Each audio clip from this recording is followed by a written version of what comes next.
Why do some people at 80 still seem lively, engaged, and deeply connected to the world, while others, sometimes not much older or younger, quietly begin to fade? We all know someone whose story lingers, a neighbor who walks daily rain or shine, a friend who always has a new joke or a warm memory to share, a relative who somehow finds meaning in even the smallest moments. It's tempting to believe this is all about luck or genes or simply dodging misfortune. But time and again, as I hear stories up and down the country, I'm struck by something far deeper. What if there are signs, small, subtle, but absolutely real, that you carry within you the seeds of a long, vibrant life? What if reaching 100 isn't only about outwitting fate, but about nurturing the qualities you already have? If you're between 65 and 85, pay attention.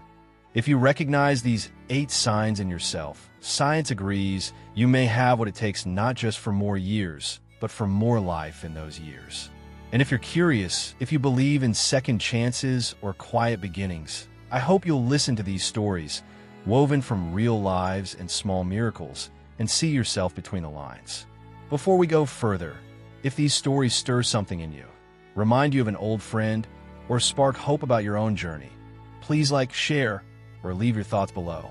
We're stronger together, and your voice could help someone else remember the power of living, even in life's later chapters. Now, let's reflect. If you find yourself nodding along, recognizing yourself in these signs, maybe, just maybe, you have more control over your future than you ever thought. The first sign is movement, not in the sense of running marathons or winning trophies, but in the quiet, determined way you greet each day.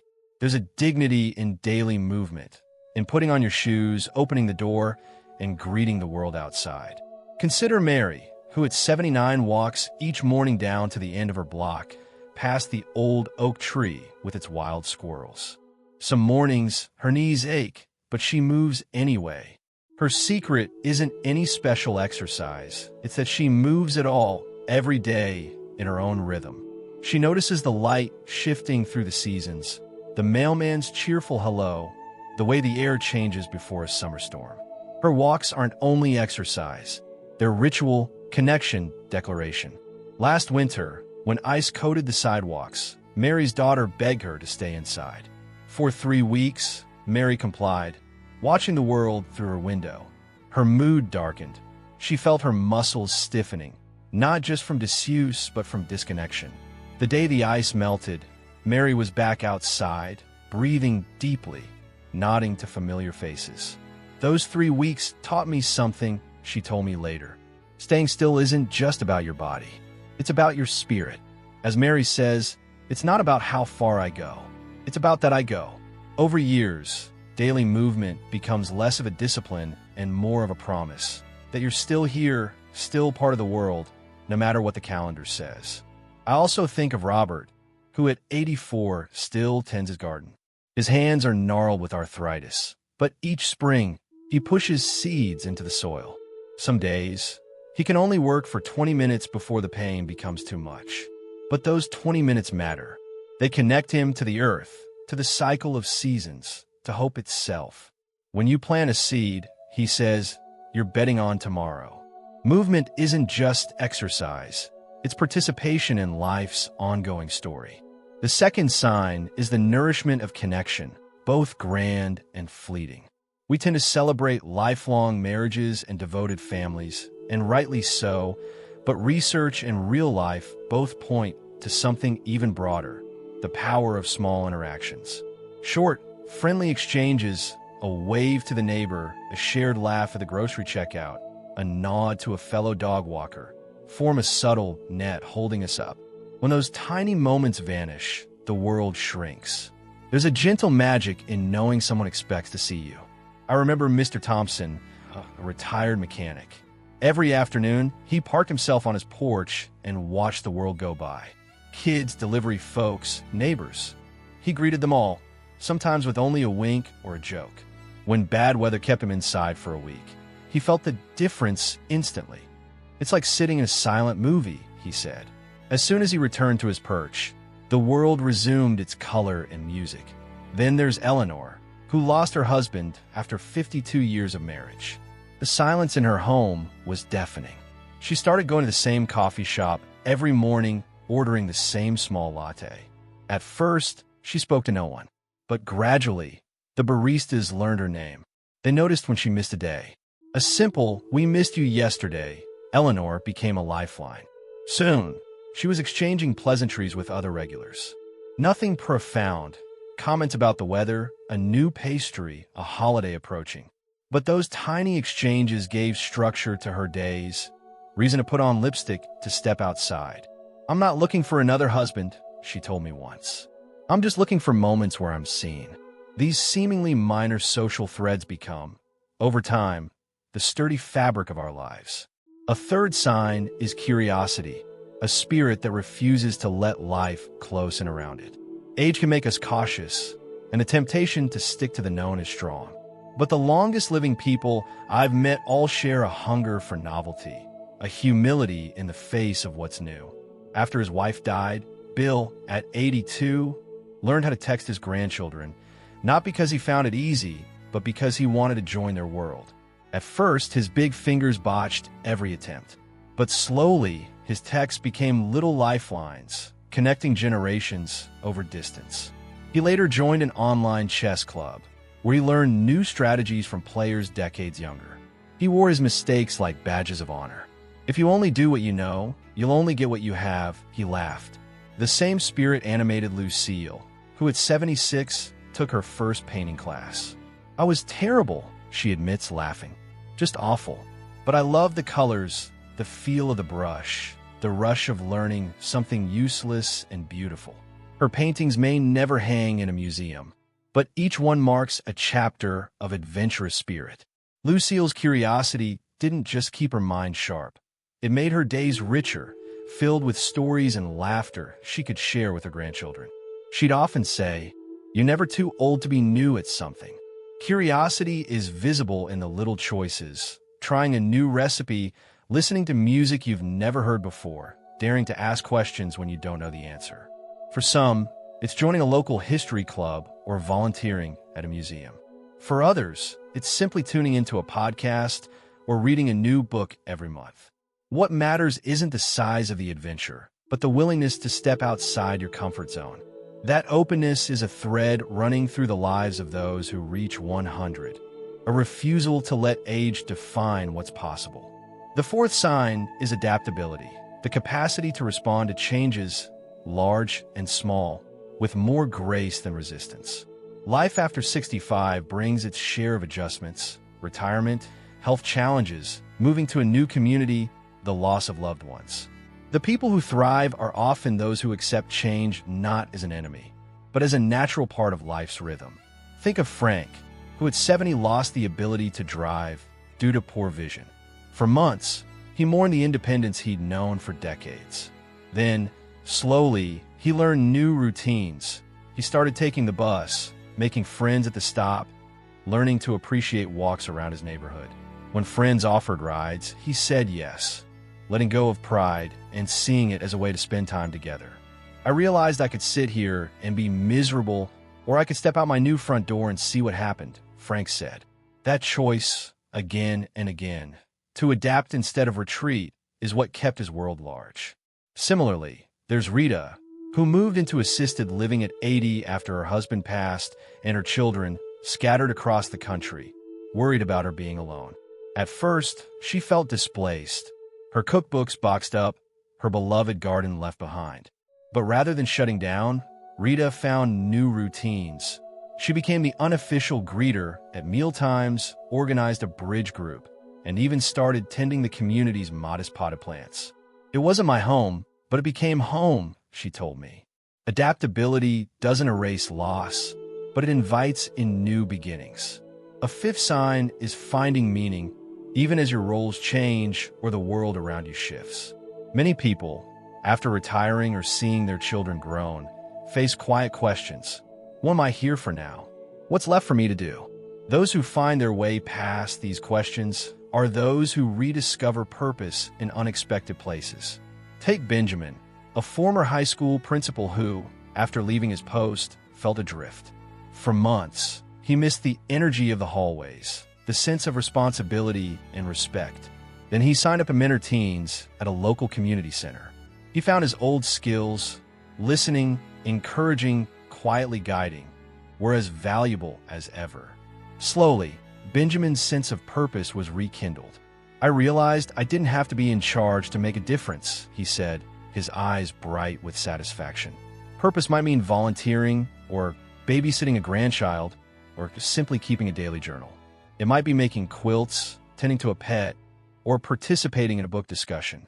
Sometimes it's found in small acts, growing tomatoes to share with neighbors, reaching out to an old friend, helping a new resident feel welcome. Whatever form it takes, meaning is a kind of sustenance. It lifts us through hardships, gives us a reason to rise from bed, and, according to much research, has a real and lasting effect on our health and well-being.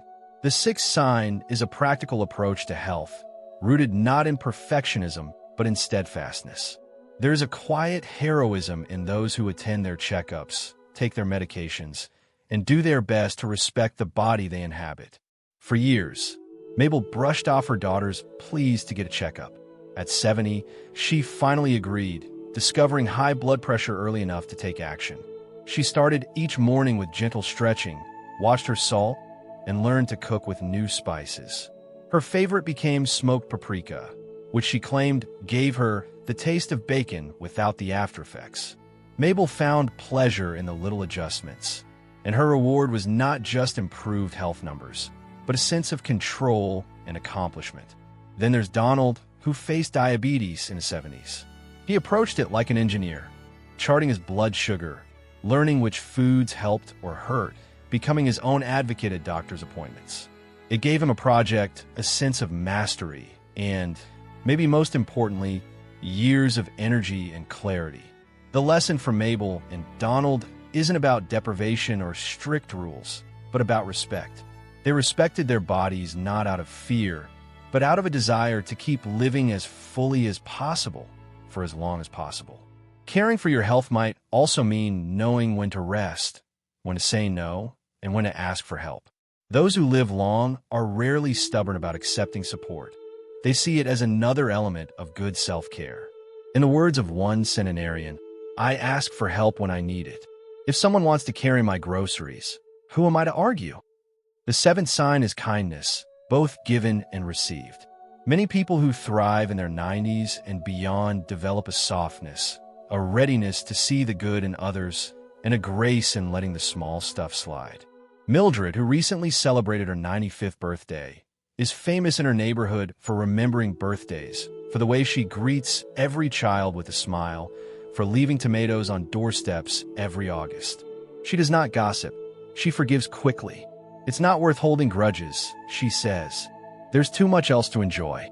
Her attitude is contagious. People are drawn to her warmth, eager to return her kindness in small ways. Shoveling her walk in winter, leaving home-baked cookies by her door, inviting her to family picnics where she is the honorary grandmother.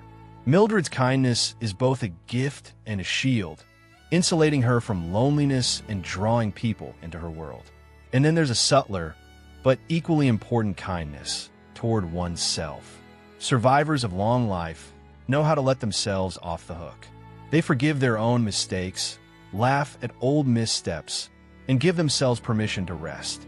As one gentleman in rural Iowa put it, I did my best with what I had. That's enough. Kindness, directed inward as well as outward, is a hallmark of a peaceful old age. The eighth sign is a capacity for forgiveness, the ability to release grievances, to let go of old wounds, and to make peace with the past. Marjorie, at 91, keeps a drawer full of old letters, some written in anger, others never sent.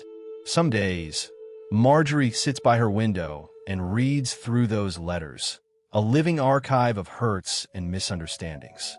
Over time, she's come to see them differently, not as proof of injustice, but as evidence of a life fully lived with all its complexities.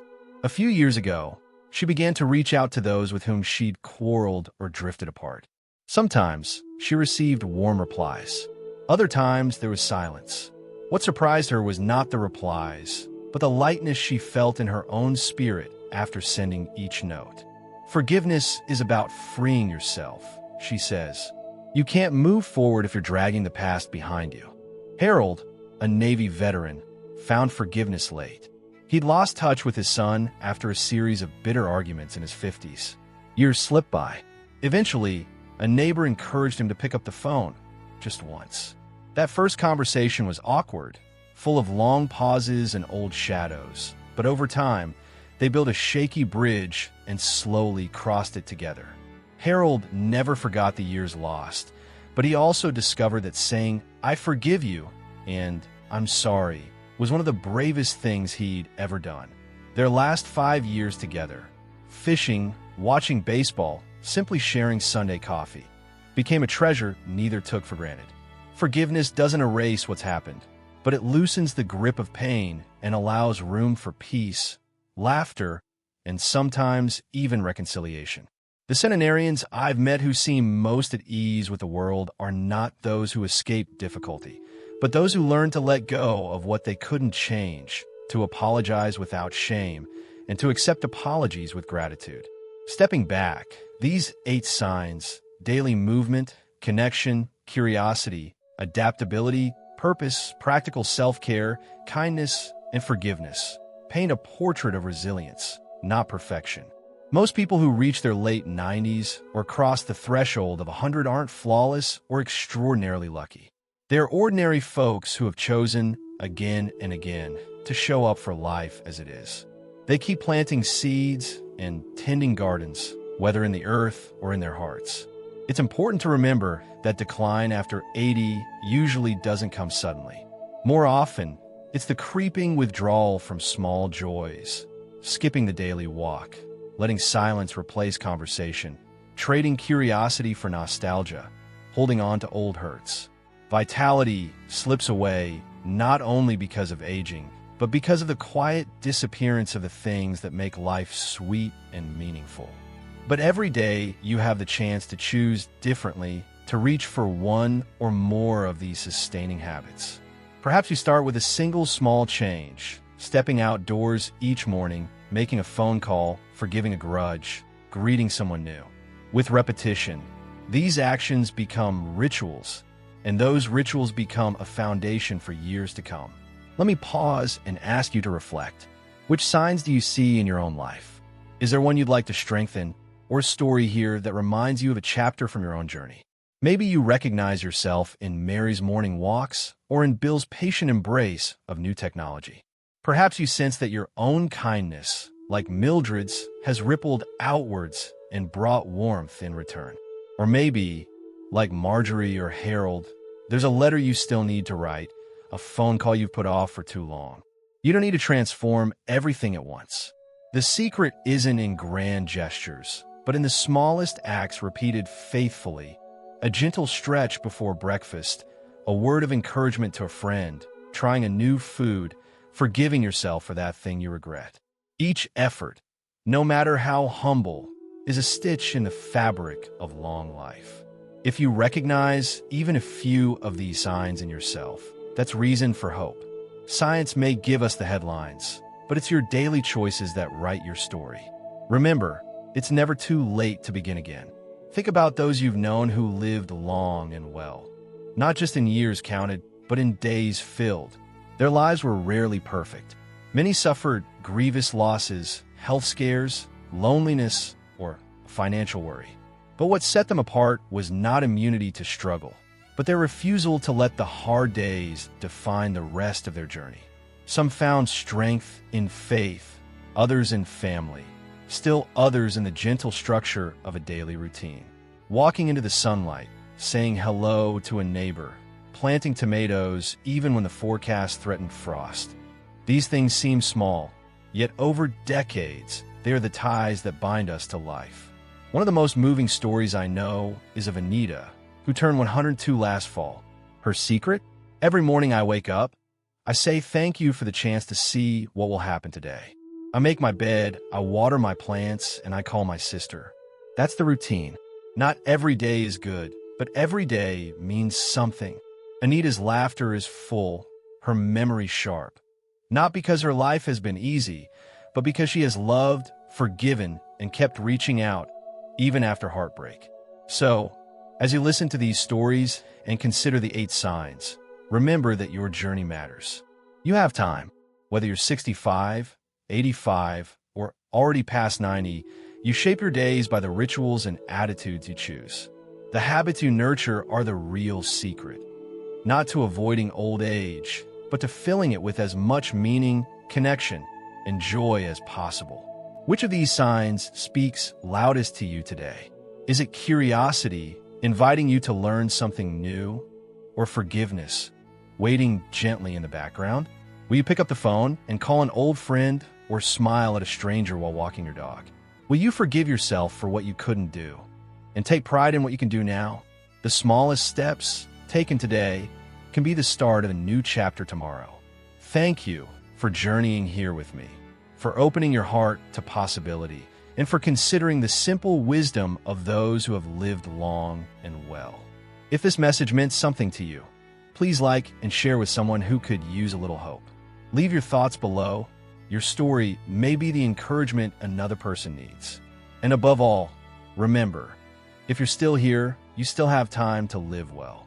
The years ahead are yours to fill, one gentle step, one act of kindness, one forgiving breath at a time. No matter where you are on your journey, take a moment now to honor the life you've built and the possibilities that remain. The path to 100 is paved not with grand achievements, but with the soft gold of daily actions. Walking, learning, forgiving, loving, starting again. The future is brighter than you think, and you are more resilient than you know.